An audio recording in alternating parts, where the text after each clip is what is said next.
It was a terrible night for women and children. Poor people, for the middle class, for democracy and decency. Unquote. Late night host Jimmy Kimmel spoke those words to the camera following the 2024 election. Rachel Maddow, a former host on CNN, had similar words in 2016. Quote, "You're awake right now. You're not having a terrible, terrible dream. Also, you're not dead. You haven't gone to hell." Unquote.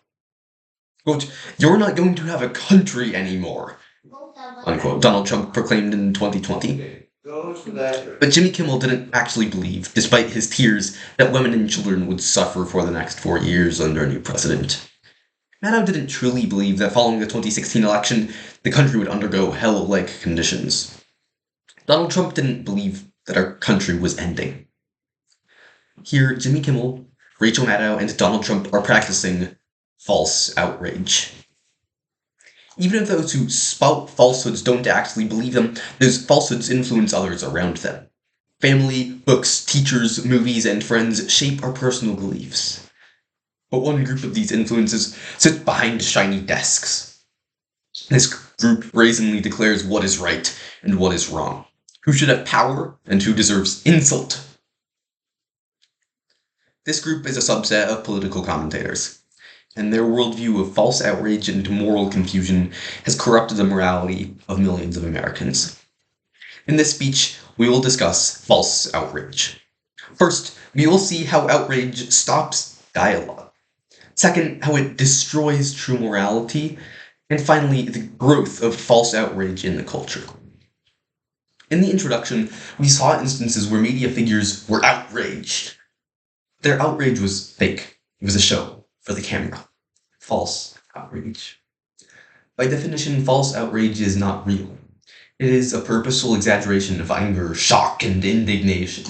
As writers for The Minimalist, a blog that encourages simple living, put it, quote, "We've all gotten offended without asking ourselves, why?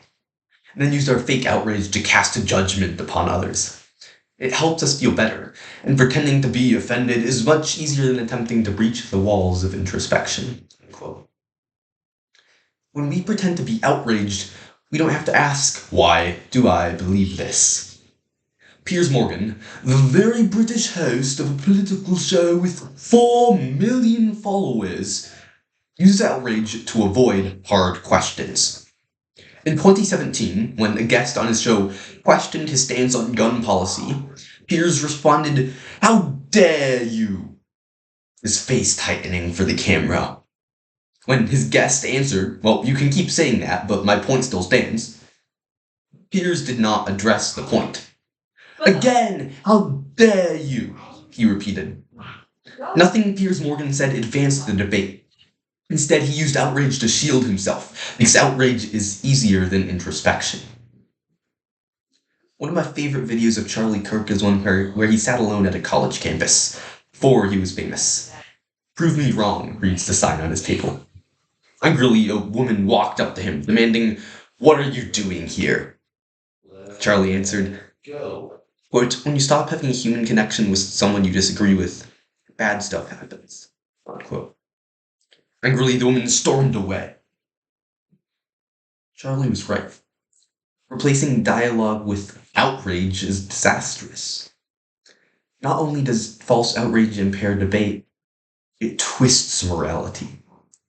This is the second and great sin of false outrage. Its practitioners maintain that saying good words amounts to or even surpasses doing good deeds. Joshua Grubbs, associate professor of psychology at the University of New Mexico, studied why people practice false outrage. Quote, "Participants self-reported their motivation as status seeking," unquote. Members of the media hope to heighten their status in the eyes of others by taking strong stands where they feel they have the moral high ground. Another late-night host, Stephen Colbert, has done exactly that. Quote, "I'm sure it's just a coincidence, but in 1939 they held a pro-Nazi rally there," unquote. With this remark, Colbert insinuated that Trump is Nazi-adjacent, having created a straw man out of Trump, an evil Nazi. Colbert spared no words, swearing at Trump live on national television. His statements make sense within a worldview which treats outrage, even at exaggerated or symbolic evils, as an act of virtue. Author Glenn Beck describes the human effect of false outrage in his book, Addicted to Outrage. Quote, "It deprives human beings of genuine humanity, placing it instead with an outwardly facing caricature of a virtuous human being wrapped around a rotting corpse." This twisted worldview has morality backwards. False outrage replaces action with acting, faking outrage. As we've seen, false outrage disrupts dialogue and warps morality. Even worse, it's spreading across the culture. For example, Benny Johnson, a conservative podcaster with 6 million followers, uses false outrage to attract views. At the time of writing, all of his last 17 videos have a thumbnail of outraged politicians.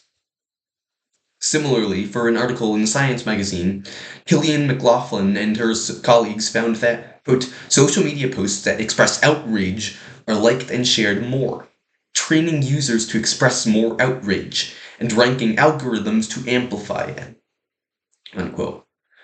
Unfortunately, false outrage doesn't even just stay online. Humans copy the behaviors and worldviews of people they spend their time around. And because talk show hosts and media figures consume a significant portion of many people's days, their worldview seeps into the culture. Unfortunate statistics demonstrate this. According to the Foundation for Individual Rights and Expression, a free speech organization, quote, "This year more than 2/3 of students, 68%, said that shouting down a speaker is at least really acceptable." Even more concerning, about a third of students, 32%, reported that using violence to stop campus speech is at least rarely acceptable, unquote. The report noted that these numbers have risen significantly over the past few years. I've had a personal experience with false outrage. 3 years ago, my grandparents and I went to the March for Life in Washington, D.C. When the march ended, I kept my poster as a souvenir.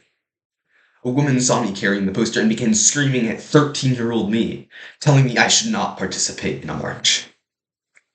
Likely her beliefs came from political commentators online, but they caused her to take action in the real world. She believed yelling at 13-year-olds makes you a better person. False outrage seeps into the real world, and there it causes even more harm. As we've seen, the worldview of some political commentators celebrates false outrage, even though specific media figures don't deserve all the blame. Their worldview does deserve the blame. Their worldview is false. Fake outrage is not a virtue. Moral grandstanding is not a good deed. The moral confusion of media hosts has eroded the genuine compassion of millions and transformed it into outrage.